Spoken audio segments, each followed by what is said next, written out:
Pakistan has a tremendous resource in all. Your capital can come in, there's no tax, there's no income tax, there's no sales tax on what you do.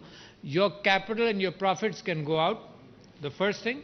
There is a one window situation that you don't have to go to all these companies, the Securities Exchange Corporation, etc.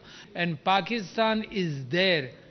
Pakistan is changing. Pakistan, tremendous opportunities exist in Pakistan for all kinds of investment. You have any issue, the STZA Zone Authority itself will handle those issues. Big country opening up, tremendous potential. So I think the world is changing. It's a country which is increasing its buying power.